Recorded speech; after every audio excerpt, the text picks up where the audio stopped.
The ocean is a place of mystery and wonder. Only in the past few decades have we been able to see for ourselves what's really going on beneath the waves. But as the oceans reveal their secrets and beauty, it's also becoming increasingly clear that they are in real danger. Threats like overfishing, pollution, climate change, and habitat destruction have all taken their toll on the ocean's health. More and more people are convinced that we need to set aside protected areas to give our oceans a chance to recover.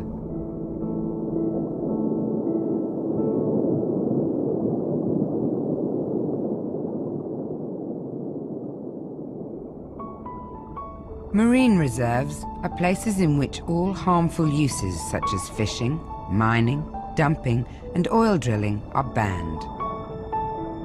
They do not just protect certain species or special habitats. Marine reserves are based on preserving the ocean ecosystem as a whole. Marine reserves are an entire ecosystem protection. What we're trying to do with them is to create the conditions for recovery from past impacts and harm done by people.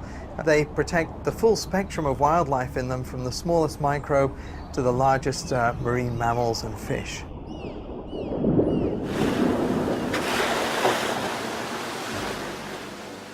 In a way, marine reserves are as old as fishing itself.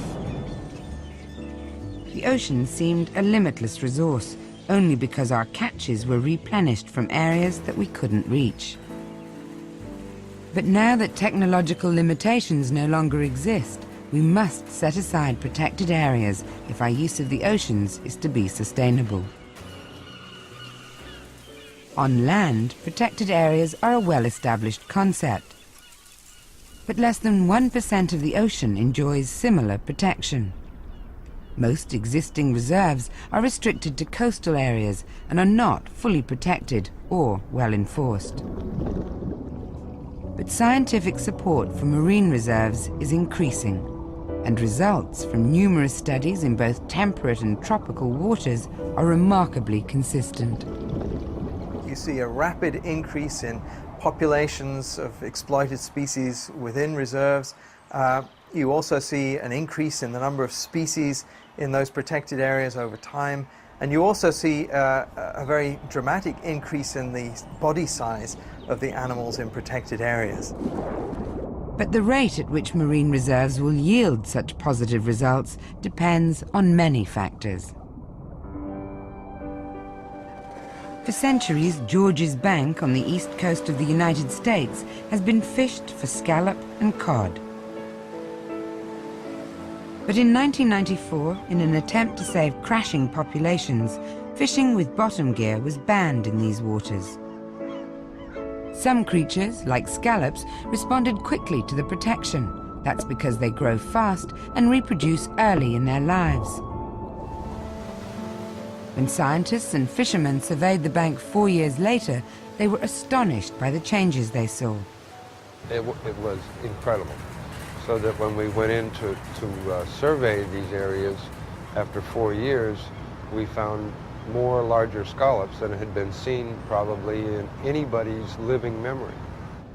While scallops rebounded relatively quickly, other species, like cod, required more time. That's because cod live longer and take longer to mature. Today, cod are only just beginning to show signs of recovery. This case study shows how different species respond to protection at different rates. Some take a few years to rebound, others take decades.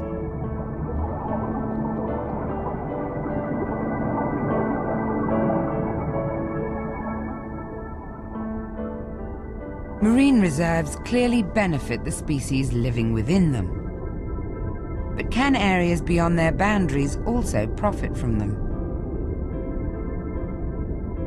Inside marine reserves, fish and other animals are allowed to live longer and grow bigger. And for many marine species, size truly matters. When a female fish grows twice as large, she spawns 8 times as many eggs. And if allowed to grow 4 times as big, her egg production increases 64 times. In addition, the eggs of older females are of higher quality and have better chances of survival.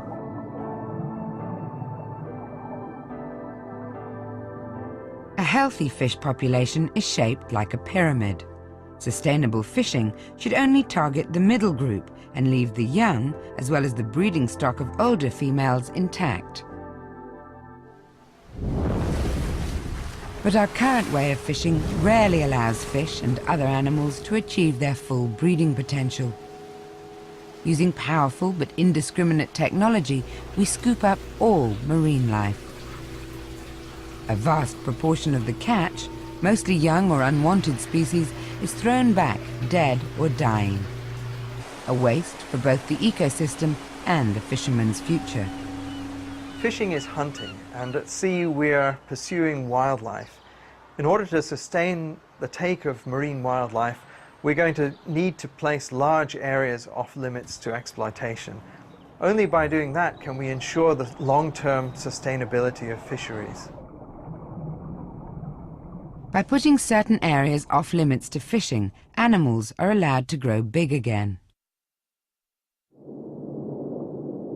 Some of their offspring will drift beyond the boundaries of the reserve, and as the protected area itself becomes crowded, some animals may migrate into new territory. Because of this so-called spillover effect, marine reserves can restock populations elsewhere.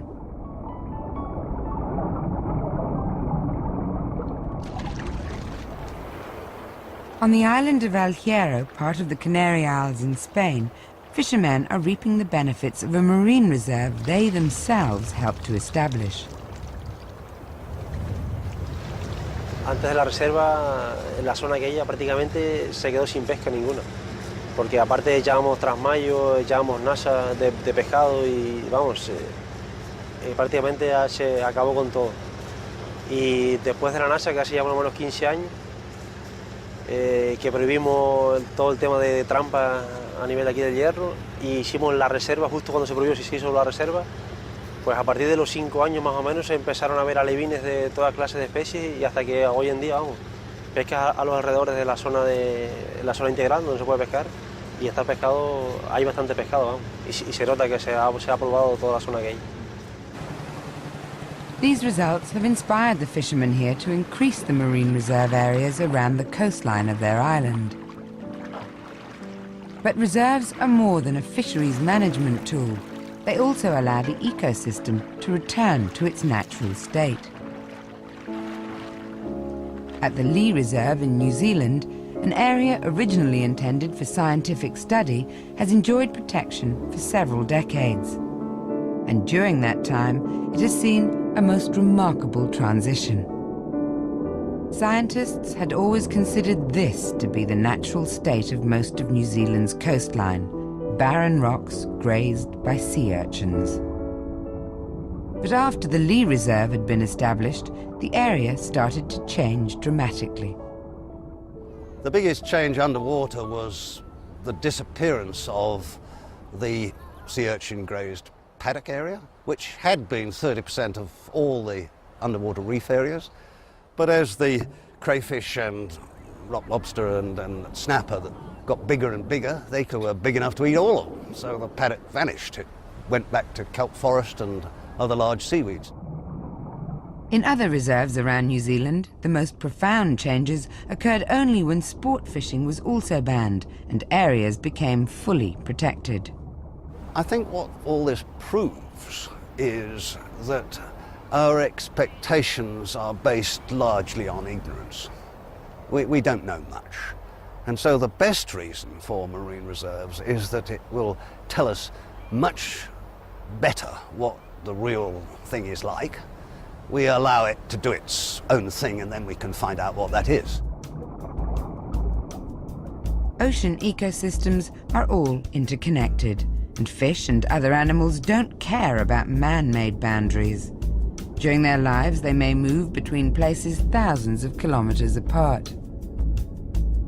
In order to protect the full spectrum of marine life, large-scale reserves are needed, not only along coasts, but also in the open ocean.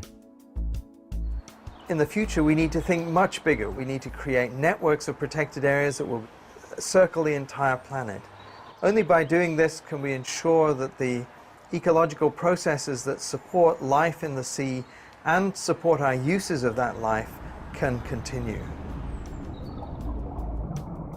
Marine reserves should be set up where they are most effective, such as at breeding sites, nursery grounds, and migration corridors. Some particularly sensitive areas should be universally protected.